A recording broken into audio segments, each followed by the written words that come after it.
우리가 필요한 것은 전혀 진동과 마사지가 아닙니다. 눈을 닦아내야 된다. 눈의 모가를 심지어 면봉으로 짜내는 분들이 계신데 치료하기 위해서 우리가 필요한 것은 운동입니다.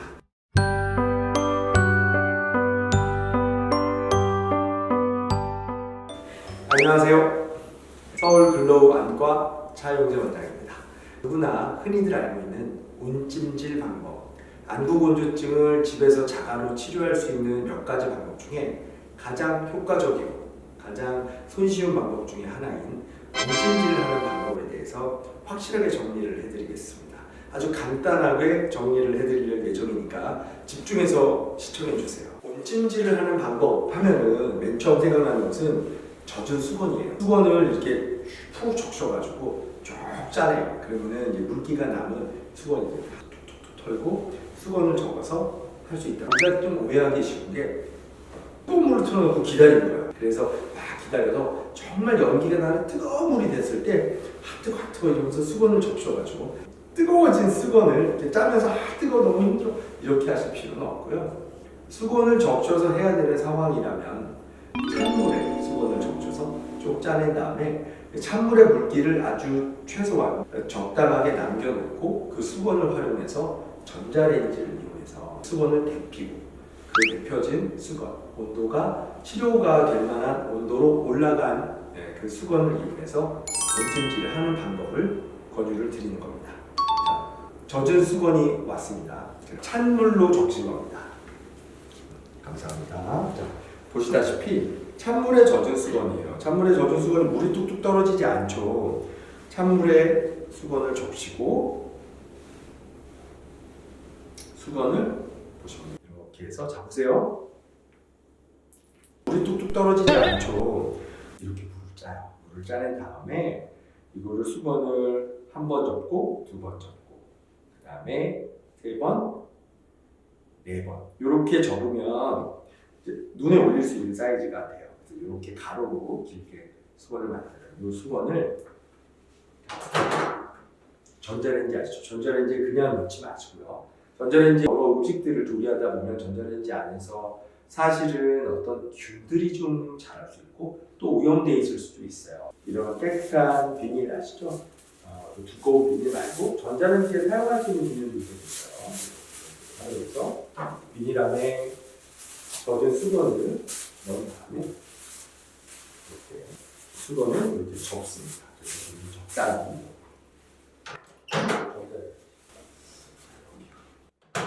전자레인지에 수건을 돌리는 시간을 이게 좀 어렵습니다. 전자레인지의 성능에 따라서 이 젖은 수건이 올라가는 온도가 각각 다른데요. 제가 일단 기본적으로 우리가 30초만 한번 돌려볼게요.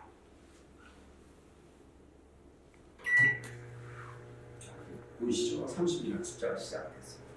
30초 이렇게 좀 기다리겠습니다. 건조증이 심한 분들은 이 30초 기다리는 동안 막 들여다보면서 눈을 감고 계세요. 우리가 생활하면서 30초 정도 눈을 감고 있는 틈이 없답니다. 핸드폰 보고, 모니터 보고, 엄마하고 또 누구랑 얘기하고 30초 벌써 됐죠? 잡으세요. 네, 30초가 됐어요. 자, 볼까요? 30초를 돌린 수건입니다. 수건이 지금 제가 만져봤을 때 온도는 제 기준으로 좀 미지근한 것 같은데요. 한번 몇 도가 되는지 실제로 확인해 보겠습니다. 온도계예요. 자.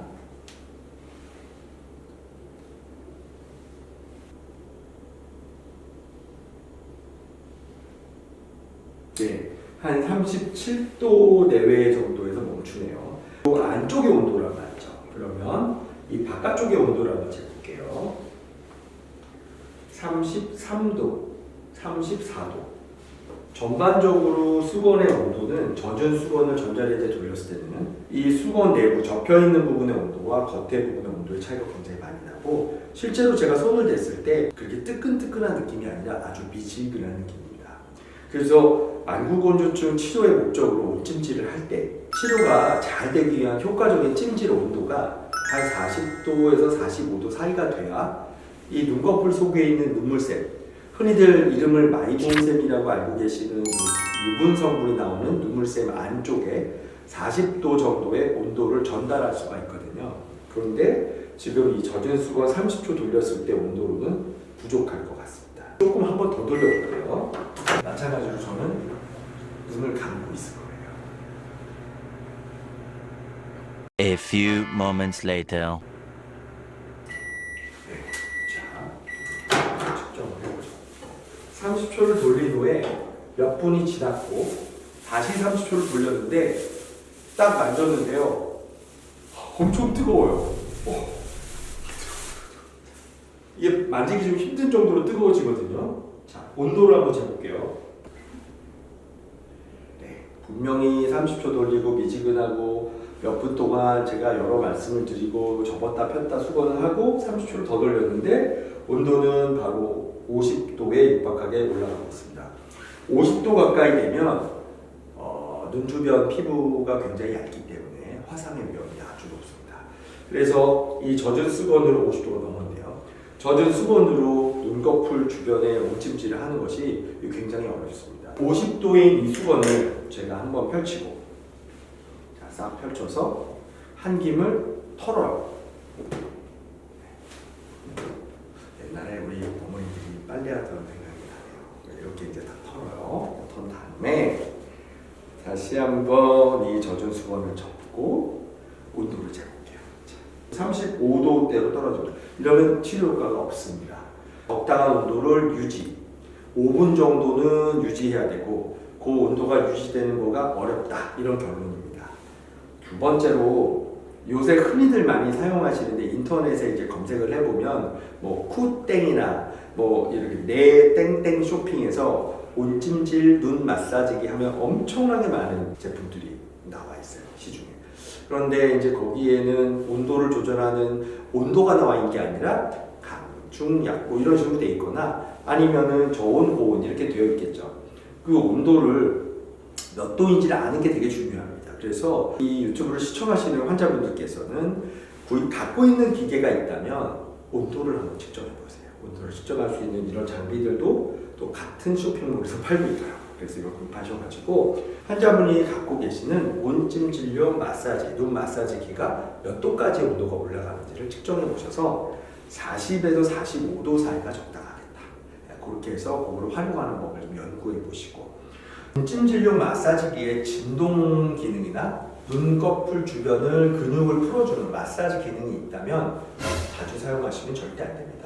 우리가 눈 주변에 눈꺼풀을 자주 마사지를 하거나 진동을 주게 되면 떨림이나 파장이 이 안구 안쪽까지 전달이 되고, 안구 안쪽에 진동이 자주 전달되는 것은 눈 안에 아주 얇은 유리체막, 망막, 맥락막, 공막, 결막 이런 여러 가지의 구조물들을 늘어지게 하거나 서로의 위치를 변화하게 해서 질병을 유발할 가능성도 없다고 볼 수 없습니다. 그래서 눈은 굉장히 연약하고 소프트하고 동그란 막으로, 여러 겹의 막으로 되어 있고, 이 막으로 되어 있는 안구에 그런 진동을 자주 주는 게 좋지 않다. 그래서 우리가 필요한 것은 전혀 진동과 마사지가 아닙니다. 눈꺼풀 안에 있는 마이봉샘을 치료하기 위해서 우리가 필요한 것은 온도입니다. 온도만 가해주는 것. 이 젖은 수건 말고도요, 우리나라는 고전적으로 장고, 비빔밥, 이렇게 현미 이런 것들 좋아해요. 구수하게 그런 것들로 온찜질을 하는 방법도 있고요. 또 우리나라에서도 자주 즐겨서 먹는, 이제 겨울이니까 동지가 되면 먹는 팥죽, 팥으로 찜질을 하는 이웃나라 일본과 우리나라의 문화가 있고요. 또 외국에서는 온도를 머금을 수 있는 특수한 물질을 가지고서 만든 물건들로 마사지기를 만들 수도 있습니다. 여러 가지의 종류들을 실험해본 결과 가장 효과적인 것 중 하나, 치료에 부합하는 온도가 5분 정도 일정하게 유지되는 온찜질 마사지 방법 중 하나가 팥안대라는 것입니다. 아까 말씀드린 그런 쇼핑몰 포함해서 여러 군데서 팥안대를 구매하실 수가 있고, 또 조금 시간이 여유가 있으시거나 또 이렇게 손재주가 좋으신 분들은 팥을 사다가 양말 또는 헝겊 활용해서 팥안대를 만들어 보는 것도 좋으실 거예요. 이 팥안대는 전자레인지에 몇십 초를 돌려야 몇 도가 나오는지는 좀 실험을 해봐야겠지만 30에서 40초를 돌리면 40에서 45도가 나온다라고 익히 알려져 있습니다. 지금 전혀 사용하시는 게 없다면 팥으로 된 안대를 제작하거나 구입하셔서 전자레인지의 용량에 따라서 25초부터 35초 사이를 왔다 갔다 해가면서 활용하시는 것을 추천드립니다. 마지막으로 온찜질이 끝나고 나서 눈을 닦아내야 된다거나 눈에 뭔가를 심지어 면봉으로 짜내는 분도 계신데 절대 금물이라는 점을 강조하고 싶습니다. 여러분들이 댁에서 이 마이봄샘이라고 하는 눈물샘을 치료하는 목적으로 온찜질을 하는 것만으로도 충분히 치료가 될 수가 있고요. 이 마이봄샘은 우리가 생각하는 수도관이나 배관처럼 단단하지가 않습니다. 눈을 깜빡일 때마다 늘어났다 줄어들었다 이 마이봄샘이 나오는 아주 가는 관 자체가 움직이면서 눈물샘에서 유분 눈물을 배출하게 되어 있어요. 온찜질을 하고 나서 깜빡이면서 저절로 충분한 시간 동안 유분 눈물이 배출되는 것이지 온찜질을 하는 동안에 쭉 배어나와 있는 걸 내가 닦아낸다. 그게 아니라는 점을 강조해서 말씀드리고 싶고 댁에서 면봉이나 여러 가지 도구로 눈꺼풀에 조작을 하시다가 상처가 나서 안과를 방문하는 분들이 간혹 계시는데 굉장히 안타까운 경우가 많아서 오늘 참고로 말씀을 드렸습니다. 마지막 바쁜 직장인들을 위한 팁을 하나 드리고 방송을 마칠게요. 직장인들이 찜질을 어떻게 하냐고요. 근데 직장에서 굉장히 뻑뻑한데 그 순간에 인공눈물을 넣어도 잘 안 되고 어떻게 할 수가 없어요. 인공눈물 넣으면 좀 있으면 더 뻑뻑한 것 같아요. 직장에서 전자레인지에 팥 안대를 쓸 수도 없고 그럴 때는 커피 머신도 있을 수 있고 또 따뜻한 물을 받을 수 있는 여러 가지 도구들이 있을 거예요. 따뜻한 물을 받아볼게요. 커피로 하셔도 돼요. 직장이에요. 그래서 보시면